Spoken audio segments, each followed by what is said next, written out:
बिस्मिल्लाहिर्रहमानिर्रहीम। आगाज़ उस रब्बे ज़ुल जलाल के बाबरकत नाम से जो वाहिद और यकता है।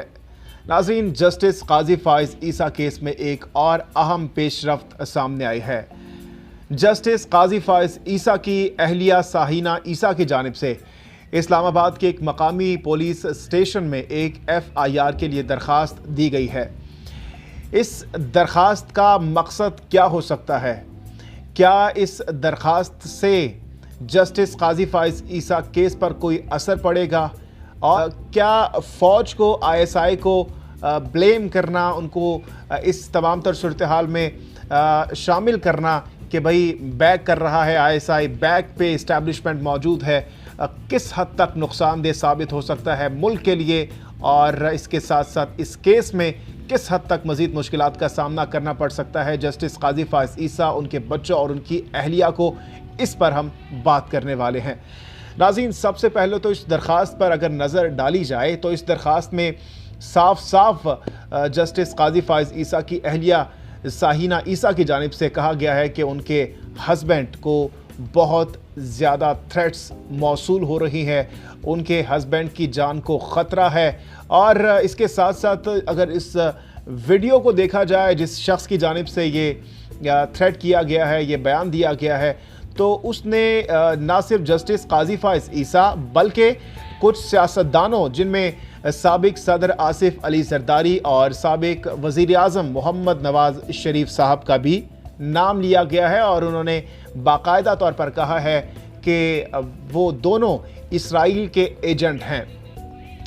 नाज़रीन, अगर इस केस को थोड़ा सा डीपली देखा जाए तो ये केस बहुत ज़्यादा सिंपल केस है। इसमें कोई पेचीदगी नहीं है, कोई कॉम्प्लिकेशन इसमें नहीं है, बहुत ही सिंपल केस है। क्योंकि पाकिस्तान में हम देखते थे माजी में एक आम शख्स, एक गरीब शहरी के लिए एक कानून होता था और एक इलीट क्लास और एक बड़े शख्स या शख्सियात होती थी तो उनके लिए दूसरा कानून होता था। आम शख्स, आम शहरी जो होता था उसको जेलें भी काटनी पड़ती थी, चाहे उसने वो जुर्म किया हो या ना किया हो, उसको ज़दोकोब भी किया जाता था, उसकी तज़लील भी की जाती थी। लेकिन जो बड़े अशख़ास होते थे, बड़ी बड़ी शख्सियात होती थी, उनको क्लीन चिट मिल जाती थी। उनको अगर वो जेल जाते भी थे तो प्रोटोकॉल के साथ जाते थे। तो इस कंसेप्ट को ख़त्म करने के लिए मौजूदा हुकूमत की जानिब से जो स्टेप लिया गया, मैं समझता हूँ एक मज़बूत स्टेप है। तो ये केस की तरफ वापस मैं आता हूँ कि ये केस बहुत सिंपल केस है। इस केस की अगर हम कंपैरेटिवली जायज़ा लें माजी के केसेस के साथ, साबिक वज़ीर आज़म मोहम्मद नवाज़ शरीफ पैनामा केस अगर हम इसके साथ हम कंपैरेटिवली इसका जायज़ा लें तो उस केस में भी अदालत की जानिब से साबिक वज़ीर आज़म मोहम्मद नवाज़ शरीफ साहब से पूछा गया था कि भाई आपकी जो बैरून मुल्क में जो फ्लैट्स हैं वो फ्लैट्स आपने कहाँ से लिए, उसके पैसे आपके पास कहाँ से आए, उसका हमें मनी ट्रेल चाहिए। वो मनी ट्रेल दे दें और हमें बता दीजिए कि पैसे आपने फ़ला जगह से आपने मुनाफा कमाया, फ़ला जगह से आपने पैसे कमाए और फिर हमने वो पैसे इकट्ठे करके उसके हमने जो है फ्लैट्स ले लिए, तो आपको क्लीन चिट दे दी जाएगी, आपको बरी ज़िम्मा करार दिया जाएगा। लेकिन उन्होंने बजाय मनी ट्रेल देने के ISI को टारगेट करना शुरू कर दिया, इस्टेब्लिशमेंट को टारगेट करना शुरू कर दिया, वोट को इज़्ज़त दो का नारा लगाना शुरू कर दिया। और तो और उन्होंने कहा कि भाई हमें तो इंतकामी कार्रवाई का निशाना बनाया जा रहा है, हमसे तो इंतकाम लिया जा रहा है। आज जब मैं ये केस देख रहा हूँ तो वही वक्त मुझे याद आ रहा है।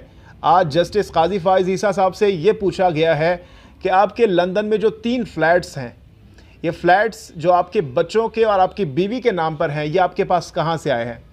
तो इसका जवाब वो नहीं दे रहे। वो कभी कहते हैं कि भाई एसेट रिकवरी यूनिट के पास इख्तियार नहीं है कि मुझसे पूछे। वो कभी कहते हैं कि भाई मुझसे तो कोई पूछ ही नहीं सकता। भाई सीधी सादी बात है, आप कानून से बालातर नहीं है। कानून की नज़र में तमाम तर शहरी इक्वल होते हैं। अगर एक आम शहरी से पूछा जा सकता है तो एक जज से क्यों नहीं पूछा जा सकता? अगर एक आम शहरी से पूछा जा सकता है तो एक जर्नैल से क्यों नहीं पूछा जा सकता? अगर एक आम शहरी से पूछा जा सकता है तो एक सियासतदान से क्यों नहीं पूछा जा सकता? और अगर एक आम शहरी से पूछा जा सकता है तो एक वज़ीर आज़म से क्यों नहीं पूछा जा सकता? इस तमाम तर सूरत हाल में अगर हम देखें, सहाफ़ियों की अगर बात की जाए, मीडिया की अगर बात की जाए, जिससे बहुत ज़्यादा शुकूक व शुबात मज़ीद बढ़ जाते हैं। साबिक़ वज़ीर आज़म मोहम्मद नवाज़ शरीफ के केस में हमने देखा था कि जो सहाफ़ी उस वक्त साबिक़ वज़ीर आज़म मोहम्मद नवाज़ शरीफ के हक़ में स्टोरीज़ छापते थे, उनके हक़ में बात करते थे, ISI इस्टेब्लिशमेंट को तनकीद का निशाना बनाते थे, आज वही सहाफ़ी एक बार फिर जस्टिस काज़ी फायज़ ईसा के साथ खड़े हैं और उनके हक़ में बात कर रहे हैं और इस्टेब्लिशमेंट को, ISI को बदनाम करने की कोशिश कर रहे हैं। और गुज़श्ता रोज़ जब हमने देखा जस्टिस काज़ी फायज़ ईसा की अहलिया साहिना ईसा की जानिब से जो FIR की दरख्वास्त दी गई और उसमें बार बार तनकीद का निशाना बनाया गया इस्टेब्लिशमेंट को, ISI को, तो उसके बाद हम देख रहे हैं कि आम जो शहरी हैं वो भी ISI इस्टेब्लिशमेंट के ख़िलाफ़, ट्विटर पर मैंने काफ़ी ट्वीट्स देखे, वो भी अब उनको भी माइंड में ये चीज़ आ गई है कि शायद वाकई ये उनको जो है उनकी बैक पर है, उनको थ्रेट किया जा रहा है, उनको हटाने की कोशिश की जा रही है। भाई अगर मान लिया एक लम्हे के लिए अगर वो बैक पर हैं भी, तो आपसे कौन से कोई नाजायज़ चीज़ पूछी जा रही है?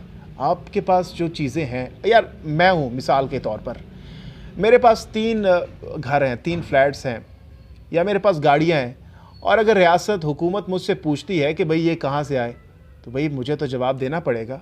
मैं बता, अगर मेरे पास जायज़ तरीक़े से वो आए हैं तो मैं बता दूंगा भाई फ़लाँ जगह से आया, फ़लाँ जगह मेरी प्रॉपर्टी थी, फ़लाँ जगह मुझे ये अर्निंग हुई, फ़लाँ जगह से मैंने ये पैसे कमाए और मैंने फ़्लैट्स ले लिए। तो भाई इसमें कौन सी ऐसी कोई बुरी बात है? तो नाज़रीन, आज की इस वीडियो से इजाज़त चाहेंगे। जहांगीर खान को दीजिए इजाज़त। चैनल को सब्सक्राइब कर लीजिए ताकि हमारी आइंदा आने वाली वीडियोस आप तक बर वक्त पहुँच सकें। अल्लाह हाफ़िज़ व नासिर।